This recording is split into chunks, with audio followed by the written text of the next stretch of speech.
Créer une entreprise, un défi à relever. Quelque chose qui semble abstrait, quelque chose qui semble difficile pour la plupart des gens et souvent réservé à une classe privilégiée. Mais ici, nous allons démystifier l'histoire, ou plutôt la manière dont on peut créer une entreprise en partant de zéro.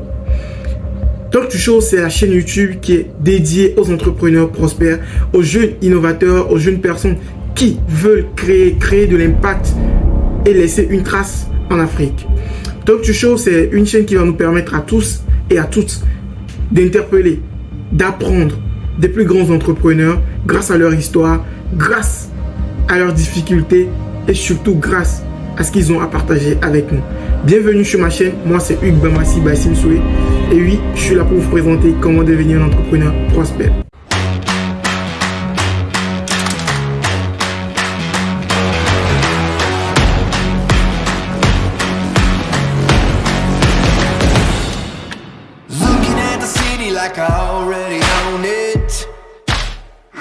Alors, pour la petite histoire, qui est Hugues Bamassi? Hugues Bamassi Bassim Soué, c'est un étudiant en sciences de faculté technique qui a fait les sciences physiques et aujourd'hui qui est promoteur, qui est le fondateur de H-Express Coursier, une start-up qui s'illustre dans le domaine de la livraison et du transport de colis et aujourd'hui qui est dans la course vers le lancement de sa deuxième entreprise qui est MyImmo, une start-up qui va s'illustrer dans le domaine de l'immobilier. J'ai mis longtemps à me décider pour lancer cette chaîne pour une seule raison. Il me fallait un équipement, il me fallait les compétences nécessaires pour faire les montages vidéo et autres. Il me fallait beaucoup de choses et voilà, aujourd'hui on est prêt. Comme la petite histoire est finie, comment est-ce que nous allons procéder sur cette chaîne? Chaque dimanche, à partir de 13 h, nous aurons une nouvelle vidéo et dans cette vidéo, dans chaque vidéo, nous aurons à apprendre quelque chose. Nous allons apprendre quelque chose, soit de moi, soit des entrepreneurs que j'aurai interviewés durant la semaine. Quelle est la clé de création d'une entreprise? La clé de création d'une entreprise, c'est d'abord la personne elle-même. C'est d'abord l'entrepreneur en lui-même. C'est-à-dire, tu es une personne individuelle, tu veux lancer ton entreprise, tout doit commencer par toi. Tout doit commencer par ta motivation. Tout doit commencer par la personnalité que tu représentes. Pour créer son entreprise, il y a plusieurs étapes à parcourir. Alors, dans le sens de création d'une entreprise, nous avons d'abord l'idée. Nous avons le test de notre idée. L'équipe à constituer pour la création de l'entreprise. Le lancement de l'idée et la propulsation, si on peut le dire ainsi. Alors, qu'en est-il si on veut parler de l'idée de l'entrepreneur? Un entrepreneur, c'est quelqu'un qui, de mon point de vue, observe beaucoup. Un entrepreneur, c'est je sais pas comment je vais le dire en français, mais ok, plus simplement, c'est quelqu'un qui résout les problèmes de la vie. Alors, une idée, c'est quoi? C'est pas forcément quelque chose de très difficile, quelque chose de très compliqué. C'est pas forcément quelque chose qui doit mettre, genre, je sais pas, 5 ans, 3 mois, 12 mois. Une idée, ça vient simplement. Généralement, moi je pense que les meilleures idées en termes d'entrepreneuriat ne sont pas des idées vraiment forcées. Ce sont des idées qui découlent d'un problème ou d'un constat fait immédiatement. Alors, pour exemple, supposons que je veux lancer un business dans la vente de, je sais pas comment on appelle ça là, d'amuse-gueule. Ah voilà. Chez nous au Togo, ici on appelle ça du achomo par exemple. Alors, ce business, je vais me baser sur le fait que peut-être la communauté dans laquelle je suis, on a du mal à trouver des amuse-gueules, soit peut-être à l'école si tu es écolier, au campus si tu es étudiant, et je sais pas, dans des bureaux, si tu veux que tes clients soient dans des bureaux et qu'ils consomment tes amuse-gueules, alors je vais me baser sur ce premier constat et dérouler mon idée dessus. Vous voyez un peu? Donc c'est la base d'une idée. On doit repérer quelque chose et mettre une idée dessus, c'est-à-dire trouver une solution par rapport au problème qu'on veut résoudre et maintenant créer tout un système sur ça.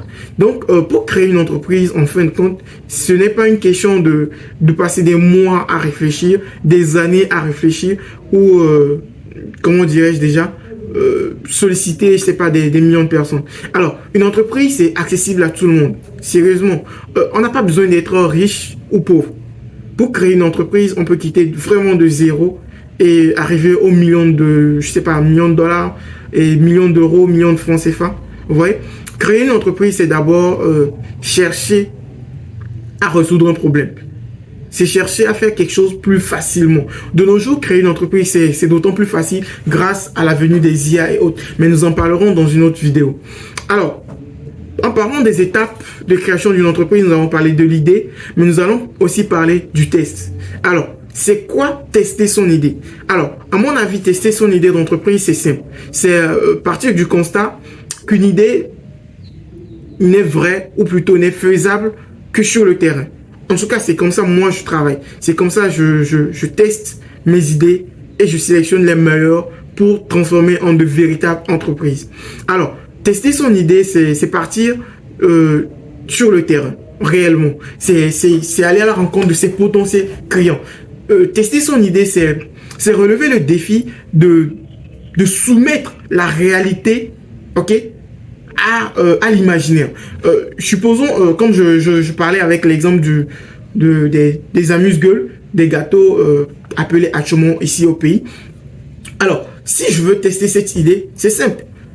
Je prends un bol de blé, je fais mon premier prototype, je l'amène vers des clients et je fais tester. Généralement, on teste son idée en le confrontant à nos potentiels clients en fait.